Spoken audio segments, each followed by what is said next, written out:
Hello? Harry? It's a reverse flash. He's back. He should be erased from existence, right? This is where he learns about you. All of you.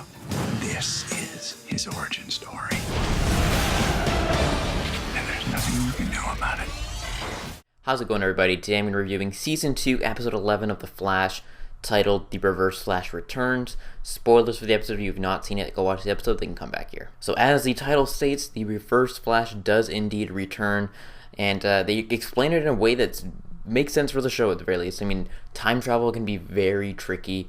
There are spin-off shows already dealing with time travel a lot more even than The Flash, but things can occur that affect different things, and I think they did a great job of explaining that with Harry was kind of doing all the circles and everything like that. I think they explained it in a way that a lot of people are going to understand it, and it works for the world. Meanwhile, Barry's kind of dealing with the whole fallout of the Patty kind of breakup slash thing, and basically Patty goes out and calls out Joe and saying, like, I know you're lying to me. Barry's the Flash. I've looked it up, and kind of actually shows that Patty is a good detective. I mean, it's sure taken her a little bit, but she has figured it out, which I like. That they're not just saying like, oh, she couldn't find out, she's a detective and she'll never know.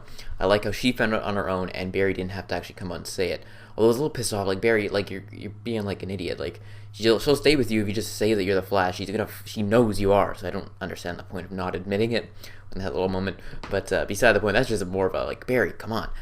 But yeah, you kind of get that whole fallout with her and Barry, and at the very end, she kind of pulls there's a kind of a selfish move, like, oh, I'm in trouble, I need trouble, and then he goes there, and she's like, no, it was a trick, basically, to get you here.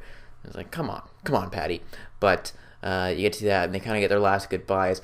Last episode I said, like, I don't think she's actually gonna be gone, but now she might be gone, but I swear, she's gonna play into it. I still think Zoom is gonna get a hold of her at one point, and I think she may die. I'm still sticking to that now. I think Patty might die by the end of the season. Then you get the other side story that it was kind of like more of a backseat than it did last episode, with the whole Wally West and saying goodbye to his mom and that. It was fine. I just wasn't as engaged with that stuff. I was way more engaged with some of the other stuff, which we'll get to in a minute.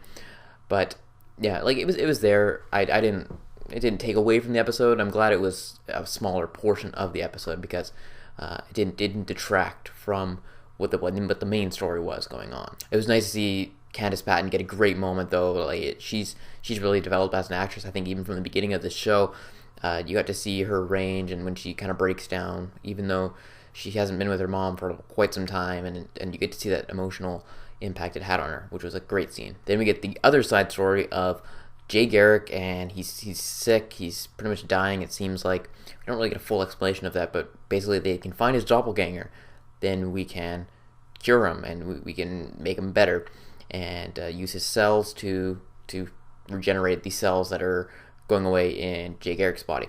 So they had to find him, I like how they put this out there that everyone has a doppelganger in Earth 1 and Earth 2, which I think is going to play a major point in revealing who Zoom actually is. But we got to deal with this one first. I'm way more interested in this whole trying to save Jay Garrick, because it seems like he has a purpose now. We have a problem to solve with Jay Garrick, and I like that. He's not just there because and shows up here and there and doesn't really do much. I hasn't been a big fan of him, but I'm liking this storyline he's in. And we get to see his doppelganger, who is Hunter Zolomon is his name. He kind of changed his name. So if you're only spoiled about this character, Hunter Zolomon is basically Zoom. He kind of took over for Eobard Thawne and went up against Wally West in the comic book. So I don't know if they're going to go that route with this version of Hunter Zolomon, because he kind of seems just like a nice guy sitting on the bench enjoying his time.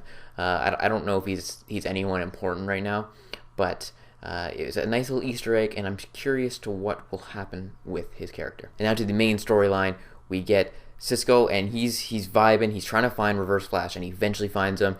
He got these new cool glasses that can help him vibe crazy amounts, and they track down Reverse Flash, and basically it's the first time Reverse Flash has found Barry, and now he's going to go back. He found out the timeline, then he's going to go back and try and kill Barry's mom, and that whole thing will unfold yet again. But I love how they handled the time travel aspect of this, where they basically, by capturing Reverse Flash, in turn, is pretty much killing Cisco. because of the consequences with time travel and the paradox and all that. I loved it. It was crazy to see Cisco's just fading away. I was like, what the hell is going on? And then you find out that's why, and it's like, no, we need to do this right now. And it would have been very interesting if Barry didn't do it. That would have been crazy. I'm glad he did because Cisco's great. There was also some great banter at the very beginning between Harrison Wells and Cisco, which was awesome. I love seeing that. But that was awesome. And then you got to see Barry kind of have to help this guy out, get him back to his own time. And he doesn't know he's Barry Allen yet, but he will find that out obviously one day. And he has to help him out. I'm curious to see how the Reverse Flash's role is going to be going forward. The guy was great. I love the guy playing Reverse Flash. He's a great actor. He had a good performance there when he was yelling at Barry. But I'm very curious to see his role. I think he's going to play like an Arrow, kind of the Malcolm Merlyn role. He's always there. He's going to be his main foe, and he was the main foe in season 1. And I think he's going to pop back in probably in season 3 and kind of be that adversary that's always around. But that's what I think his role is going to be going forward. So that's it. I really, really like this episode. I love seeing the Reverse Flashback. There's some great time travel explaining stuff. That was awesome. Really cool stuff going on with the time travel world and the Flash. So let me know your guys' thoughts in the comment section below. Let me know what you liked about it, what you think of the Reverse Flash coming back, what you thought of Cisco vibing and all that.